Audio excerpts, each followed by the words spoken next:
Hola, ¿qué tal hermanitos? ¿Cómo están? Mi nombre es Gaby Liaud y bueno, yo les voy a seguir hablando sobre el libro de los espíritus del maestro Allan Kardec y en este video vamos a hablar específicamente sobre la infancia, sobre el espíritu que anima el cuerpo del niño.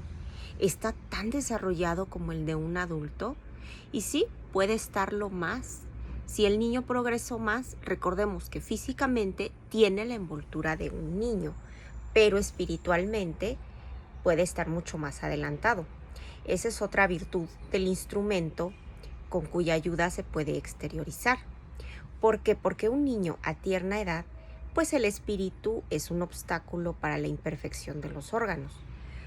Pero piensa un niño como niño o piensa como adulto. Bueno, pues mientras sea un niño, es natural que los órganos de la inteligencia, sin desarrollarse, no le pueden dar toda esa intuición, ¿sale? ¿Por qué? Porque pues, no pueden darle la intuición de un adulto si físicamente en esta encarnación es un niño, ¿sale? Va a crecer, pero por el momento es un niño. En efecto, esa inteligencia va a tener un periodo limitado mientras la materia es niño. Ya conforme va creciendo, va adquiriendo conocimiento y va madurando.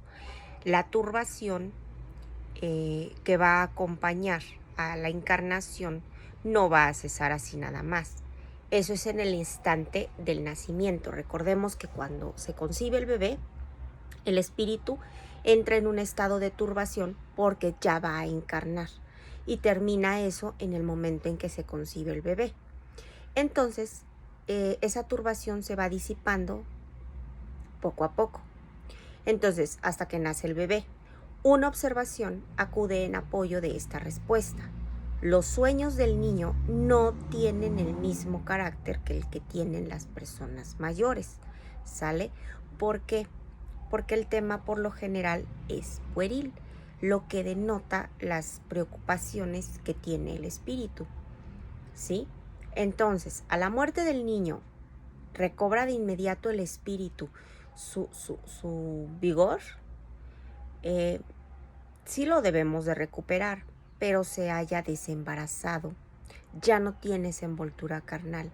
Entonces va a regresar a la lucidez anterior como el desprendimiento. Cuando ya se completó, ya terminó de desencarnar, entonces ya no existe ningún lazo en ese momento entre el cuerpo y el espíritu. ¿Sí me explico? Ahora, ¿sufre el espíritu encarnado durante la niñez el constreñimiento que la imperfección de sus órganos impone? No, porque para el espíritu se trata de un periodo de reposo. Eso es la niñez para el espíritu, un periodo de reposo. Entonces, ¿y qué utilidad tiene para el espíritu el hecho de pasar por el estado de la infancia? Bueno, el espíritu va a encarnar con el objeto de perfeccionarse. Entonces, durante ese periodo es más accesible a las impresiones que recibe y pueden cooperar a su adelanto. Pero se debe de contribuir a aquellas personas que están a cargo de su educación, ¿sale? Su mamá, su papá, sus seres queridos, que se estén preocupando y que estén educando al niño, ¿sale? Porque el llanto es el primer grito de un recién nacido. Para despertar el interés de la madre y que se le provoquen esos cuidados precisos. Por eso, cuando nace un bebé, ese llanto, por eso ese grito. ¿A qué se debe el cambio que se opera en el carácter de cierta edad, particularmente al salir de la adolescencia? ¿Es el espíritu el que se modifica? No. Es el espíritu el que recobra la naturaleza.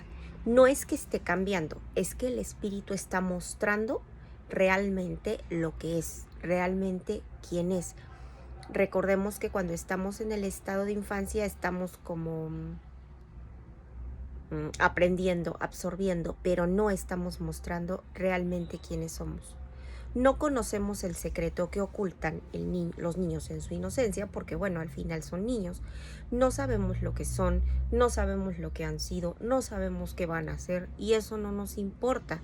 Pero Lo importante es que son nuestros hijos y como nuestros hijos los amamos, los queremos, como si fueran parte de nosotros mismos. Entonces una madre pues no necesita saber qué fue el hijo y, bueno, si fue, por ejemplo, asesino en una encarnación anterior, entonces ya no lo voy a querer. No, a nosotros nos mandan un bebé y como es parte de nosotros, nosotros lo queremos, lo amamos, lo cuidamos, lo protegemos. ¿Por qué? Porque es el más grande amor el que le da la madre a su bebé, a su hijo. Los niños son espíritus de Dios. Ellos están enviados, bueno, pues a nuevas existencias, para que no puedan reprochar la severidad excesiva. Se les concede las apariencias de la inocencia. Por eso los niños se ven así, inocentes.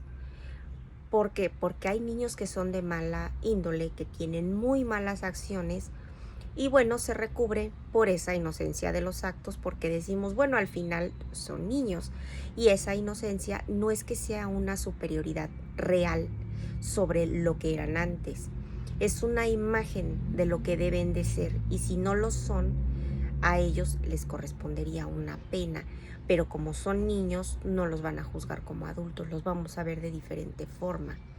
Entonces Dios les ha dado ese aspecto, no únicamente por ellos mismos, sino además pues los progenitores tienen que darle el amor necesario a ese bebé, lo tienen que cuidar. ¿Por qué? Porque está débil, porque es un niñito, porque va a ir creciendo poco a poco y entonces los padres creen que sus hijos, todos los padres creen que sus hijos son buenos, que sus hijos son tiernos y por eso les dan su amor, los rodean con atenciones, porque como no sabemos lo que fueron, no sabemos lo que van a hacer, no sabemos nada, únicamente sabemos que es nuestro bebé y lo queremos, lo amamos, lo cuidamos, no necesitamos saber más, simplemente es nuestro hijo y por algo nos escogió, ¿sale?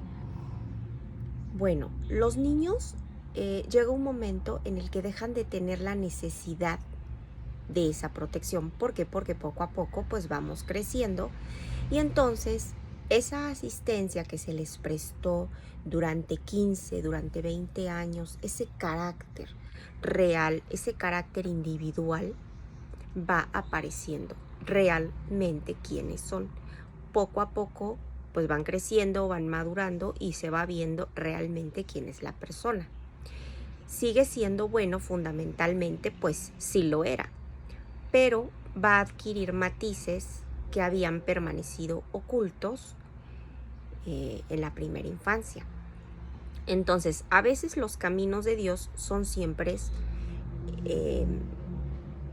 bueno, los caminos de Dios son siempre lo mejor. Y cuando se posee un corazón puro, la explicación es muy fácil de concebir. En efecto, tenemos muy en cuenta que el espíritu de casa, un niño que nace entre nosotros, puede venir de un mundo en el que tenía hábitos completamente diferentes. En la infancia se confunden esos pensamientos, los caracteres, las variedades de seres engendrados por esa multitud de mundos en los cuales van creciendo las criaturas, porque recordemos que no solamente encarnamos en la Tierra, encarnamos en otros mundos. Y nosotros mismos, cuando desencarnemos, cuando nos vayamos a morir, vamos a encontrarnos en una especie de infancia en medio de nuevos hermanos. ¿Por qué? Porque vamos a desencarnar y vamos a estar con otros hermanos.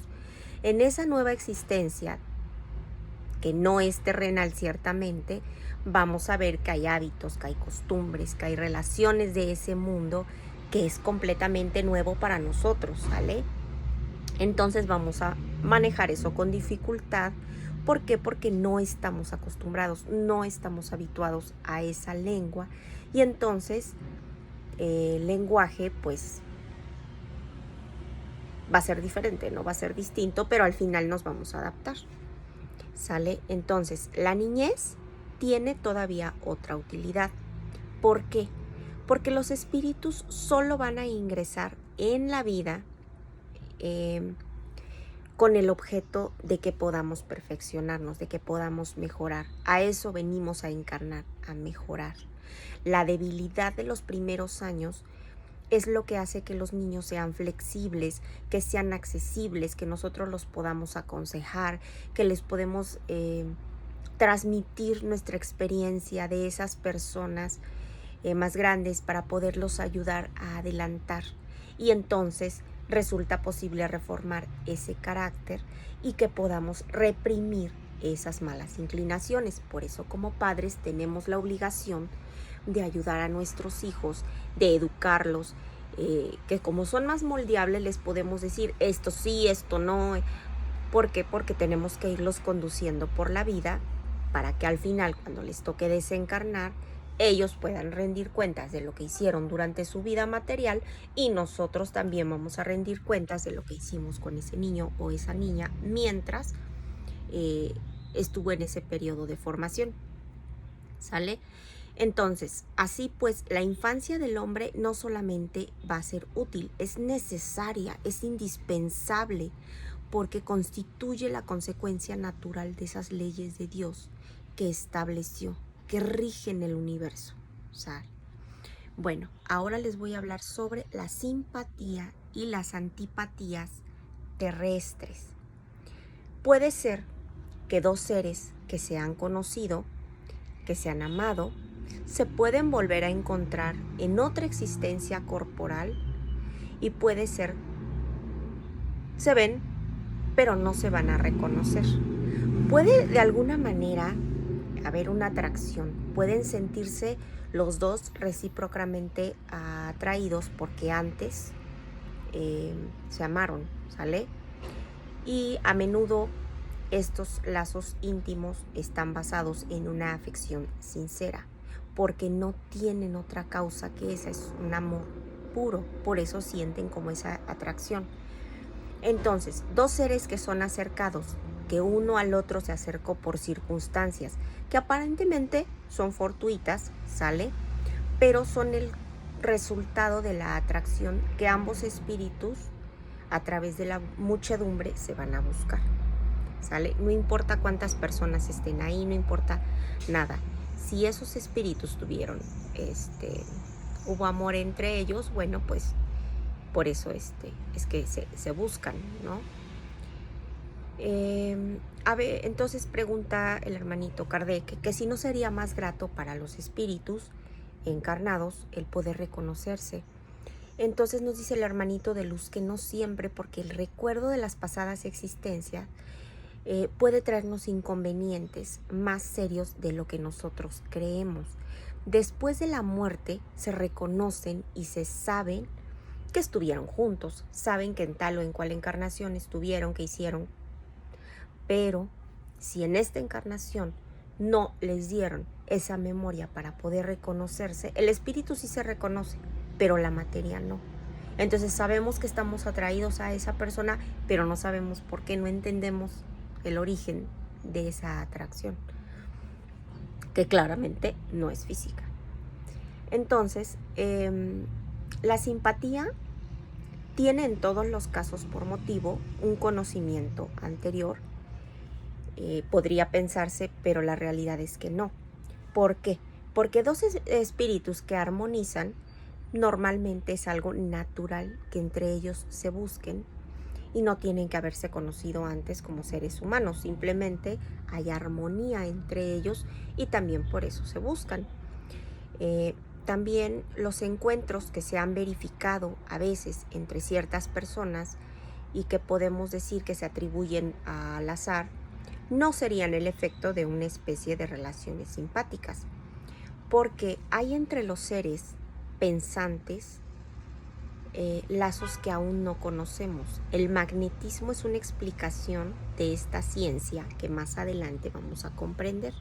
También nos van a enseñar sobre magnetismo aquí en el espiritismo.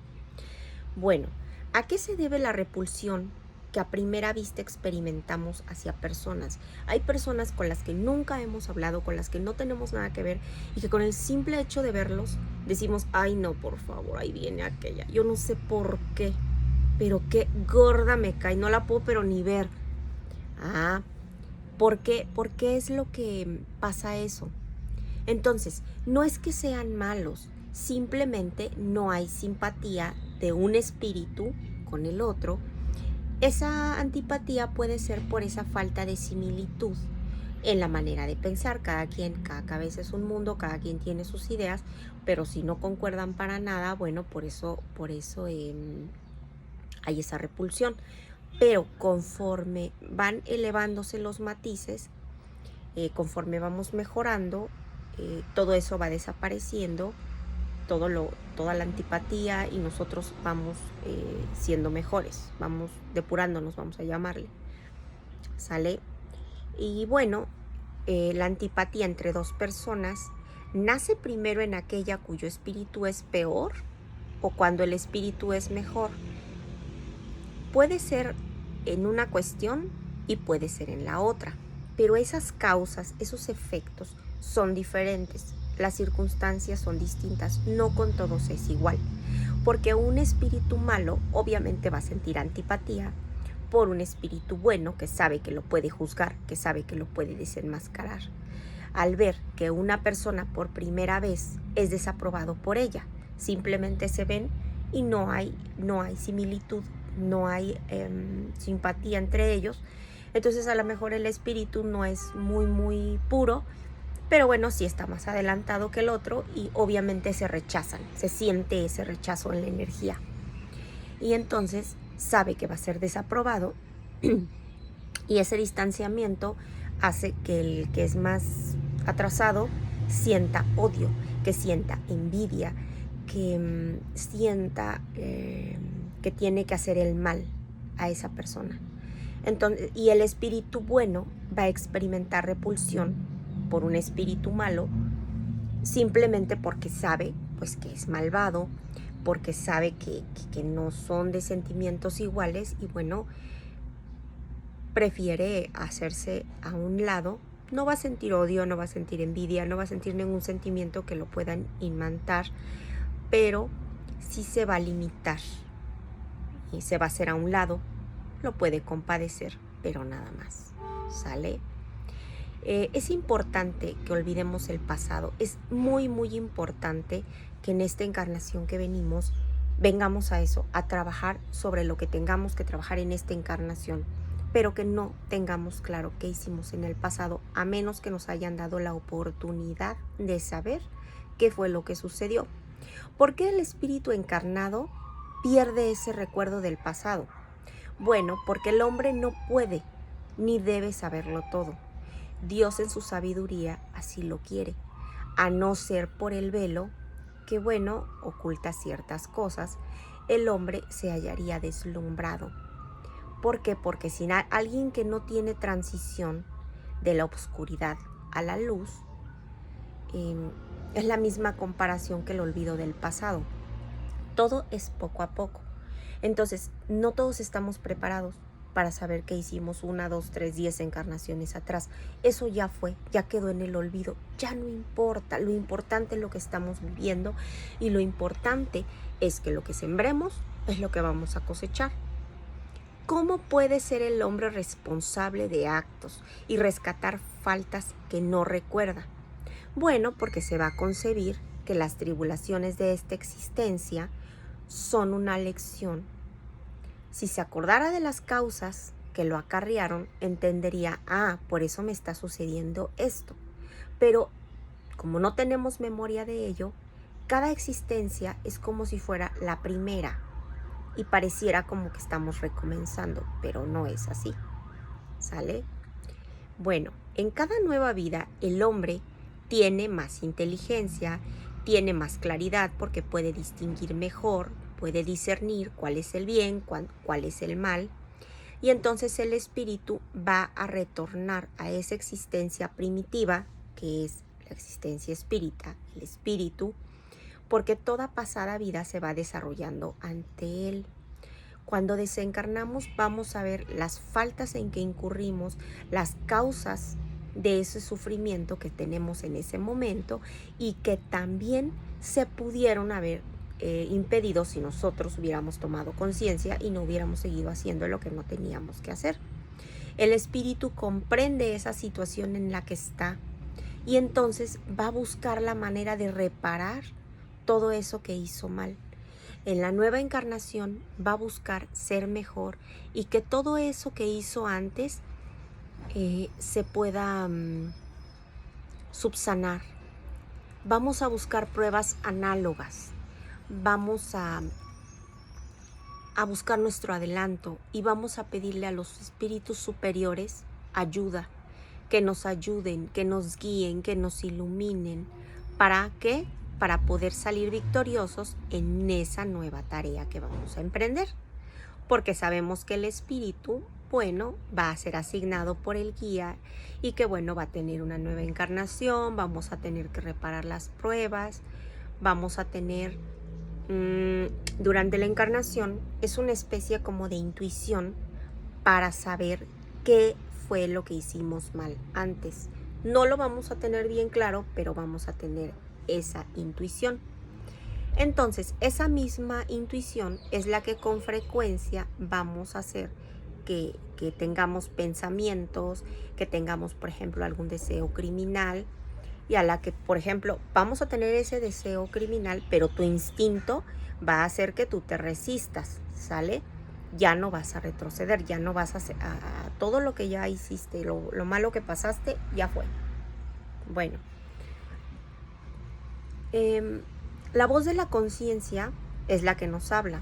Esa voz es un recuerdo del pasado que nos va a advertir que no volvamos a caer en esas faltas que ya incurrimos, porque el espíritu ya ingresó en una nueva existencia y bueno, va a sufrir pruebas con valor. Las tiene que resistir, se tiene que elevar, tiene que ascender en la jerarquía de los espíritus cuando vuelve a estar entre ellos. Ya, pasaste tu encarnación, a la hora de desencarnar te tiene que ir mejor, ¿sale? Y entonces es como tú vas a ascender. No tenemos durante la vida corporal un recuerdo preciso de lo que hemos sido, de lo buenos, lo malo, qué tanto hicimos, no lo tenemos, pero tenemos una intuición, tenemos tendencias instintivas que son lo que nos va a ir guiando para que no cometamos las mismas faltas, para que seamos fuertes y no pueda llegar la imperfección a hacer que nosotros sigamos cometiendo los mismos errores que cometimos en esta encarnación o en otras encarnaciones. Porque en los mundos más adelantados que el nuestro, donde no están sujetos a nuestras necesidades físicas, a nuestras enfermedades, comprenden los hombres que son más dichosos que nosotros. Y bueno, en general la felicidad es relativa. La podemos sentir en comparación en un estado que es menos venturoso, como no es una felicidad definitiva, ¿sale? En todos los mundos es distinto. Y bueno, puede ser que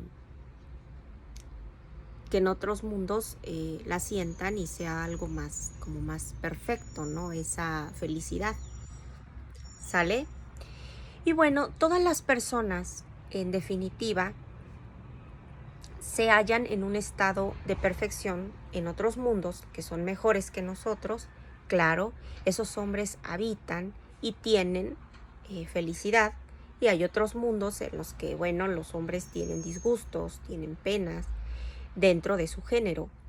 Porque entre nosotros, el rico no padece angustias, no padece las necesidades materiales que tiene, por ejemplo, el pobre. Pero no porque sea rico quiere decir que ya esté exento. Él también tiene sus preocupaciones, ¿sale? Cada quien en proporción a lo que tienen. Bueno, los habitantes de los mundos no se crean, más bien no se sienten tan desafortunados como nosotros. Ellos no se están quejando de su suerte porque no disponen del recuerdo de esa existencia para poder compararla con otra. O sea, no dicen, ay, es que yo antes fui guerrillero, fui panadero y ahorita soy carpintero. No se quejan porque no se acuerdan. Para esto tenemos dos respuestas distintas. Existen mundos, aquellos a los que tú te refieres, ¿Por qué? Porque tienes un recuerdo muy claro, tienes un recuerdo muy preciso de esas vidas pasadas.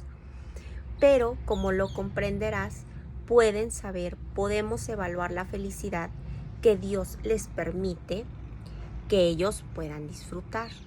Pero también hay otros que en sus habitantes, eh, pues, pues es distinto porque tienen tienen mejores condiciones que nosotros y no por ello van a dejar de experimentar disgustos, pesares, desgracias. Estos no aprecian esa dicha actual por esa misma circunstancia de que no poseen el recuerdo de una situación todavía más infortunada. Pero si no la evalúan como hombres, lo van a hacer como espíritus. Cuando Dios hizo el bien, hecho está, y esto nos compete a nosotros entender que nosotros no somos quien para criticar las obras de Dios. Nosotros no podemos decir, es que Dios debió haber organizado el universo así y así, debió haber hecho esto y esto. No, somos parte de la creación y tenemos que alinearnos, no estar juzgando las obras de Dios, ni por qué hizo esto, ni debió haber hecho esto, no. Él sabe lo que hizo y por qué lo hizo, porque Él es el creador y nosotros no tenemos que estar cuestionando. El recuerdo de esas vidas individuales anteriores podría tener muchos inconvenientes bastante serios y podría hacer que nos trastornáramos, que no estuviéramos bien, de saber, de estar viviendo con el remordimiento de que hicimos tal o cual cosa y estar pensando y dándole vueltas. No es sano, ¿sale? Dios nos ha dado para que mejoremos el libre albedrío. Nosotros, justamente lo que es necesario puede bastarnos. La voz de la conciencia. Nosotros tenemos unas tendencias que son instintivas. Tenemos instinto, tenemos intuición. Dios nos va quitando lo que nos puede dañar. Vamos a agregar que si tuviéramos el recuerdo de nuestros actos personales que fueron anteriores, poseeríamos el de acciones de los demás. El conocimiento se puede acarrear y puede tener efectos enojosos sobre las relaciones sociales. No podemos siempre decir de nuestro pasado y decir que fuimos esto y que fuimos el otro, porque por eso tenemos ese velo que nos ayuda a que no podamos recordar, ¿sale? Y bueno, en la doctrina espírita nos enseñan sobre los mundos que son superiores al nuestro, que en esos mundos reina el bien, que el recuerdo del pasado que ya se va teniendo no va siendo algo penoso, y porque se acuerdan los moradores de su existencia precedente, así como rememoramos lo que hemos hecho en la víspera, ¿sale? En cuanto a los periodos que hayamos podido permanecer en los mundos inferiores, el recuerdo constituye un mal sueño. ¿Por qué? Porque ya lo hicimos, ya pasó, ya quedó atrás, ya no tiene caso que estemos recordando algo que hicimos antes, no tiene ningún objeto, ya pasó, bendito Dios que ya quedó atrás. Así debe de ser, es lo mejor. Muchos saben lo que han sido, no todos, pero sí hay quienes se les va revelando qué fueron, qué hicieron.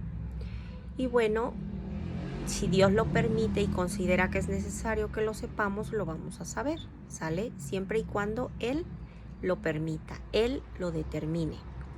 Hay personas que sí poseen como un vago recuerdo de ese pasado que les es desconocido, que a lo mejor lo pueden ver como en un sueño y que a lo mejor lo ven tan real. ¿Por qué? Porque recordemos que el espíritu viaja. Nuestro cuerpo está dormido, pero nuestro espíritu viaja y bueno, constituye una ilusión, y entonces es cuando también la imaginación puede estar sobreexcitada, ¿sale?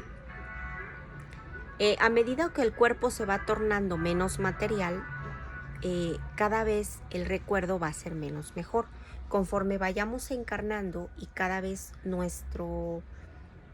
cuerpo sea más ligero, va a ser más fácil ir recordando cosas que hicimos antes, ¿sale? Las vicisitudes de la vida corpórea son una expiación. ¿Por qué? Porque cometimos faltas en otras encarnaciones y bueno, tenemos pruebas que son relativas al porvenir y se sigue de ello que la índole de esas vicisitudes se puede inducir al género de la existencia anterior. Muy a menudo cada quien es castigado por donde pecó, ¿sale? Eso es no podemos decir que es una regla absoluta, pero pues por lo general es así, ¿sale? Las pruebas que el espíritu tiene son en relación con su porvenir como con su pasado. Todo va enlazado. Llegando al término que la providencia señaló para esa vida errante, ese espíritu tiene que elegir las pruebas a las que se desea someter. Ya lo hemos platicado antes, para que puedan apresurar su adelanto y entonces podamos estar con Dios. Esas pruebas van a ser en relación a las faltas que se cometió antes. También ya lo habíamos platicado. Si la supera, se va a elevar. Si no, va a caer vencido por esas pruebas y entonces va a tener que volver a comenzar una vez más. Una vez que se integró la vida corpórea, el espíritu ya no va a tener esa forma temporaria, va a tener el recuerdo de esas existencias. Es como si un velo le ocultara todo y por eso ya no recuerda nada. Por eso a veces tiene vagamente conciencia de ciertas cosas. Entonces, cuando son vidas futuras, ningún caso puede ser revelado, en razón de que dependen de la manera de cómo se cumple la existencia presente. Entonces, nadie puede llegar y decirte, tú ahorita eres sacerdote, pero en la próxima encarnación vas a ser herrero, por ejemplo. No, nadie te puede decir, porque lo que va a determinar qué es lo que vas a hacer tú en otra encarnación es lo que tú hagas en esta, ¿sale? El olvido de las faltas concebidas no es un obstáculo para el mejoramiento del espíritu, ¿sale? Porque no se va a guardar un recuerdo preciso de ellas, pero tenemos la intuición, ese vago pensamiento, esa voz de la conciencia que nos va a decir esto sí, esto no, porque los espíritus nos van guiando, nos van ilustrando para que no volvamos a cometer los mismos errores. Entonces el hombre va a desconocer actos específicos que cometió en esas vidas anteriores y puede saber que cometió faltas y puede entonces tener un carácter dominante. Tenemos que estudiarnos a nosotros mismos para saber qué hicimos antes, qué es lo que estamos viviendo ahora y qué es lo que tenemos que trabajar. Si somos muy desesperados, hay que ser más pacientes. Si somos groseros, hay que ser más educados. Si somos viciosos, hay que poner toda nuestra intención y toda nuestra fuerza de voluntad y pedir fortaleza moral y espiritual para poder pasar nuestras pruebas y no seguir cayendo en los mismos círculos viciosos para poder salir de ahí. Las adversidades de la vida corpórea son una expiación por pasadas faltas, también pruebas que nos van a preparar para el futuro porque nos van a depurar, nos van a ir elevando y vamos a tolerarlas con resignación, sin tener que estar murmurando, sin tener que estar diciendo yo por qué. No, nada de eso, es la prueba y la vamos a aceptar. La índole de las vicisitudes y esas pruebas que soportamos pueden también instruirnos acerca de lo que hemos sido y sobre lo que hicimos antes, así como en la tierra juzgamos los actos del culpable por una pena que infringió. Así pues, uno va a ser castigado en su orgullo mediante la humillación, que para él significa una existencia subalterna. El mal rico y el avaro van a tener miseria. El que ha sido duro para con los demás, mediante esos rigores debería de sufrir. El tirano, pues por la esclavitud. El mal hijo, por la ingratitud de sus propios descendientes. El perezoso va a tener un trabajo muy forzado y así sucesivamente. Bueno, este tema se alargó bastante. Espero que les haya gustado, espero haberme dado a entender. Ya en el siguiente video hablaremos sobre la emancipación del alma, igual del libro de los espíritus del maestro Allan Kardec.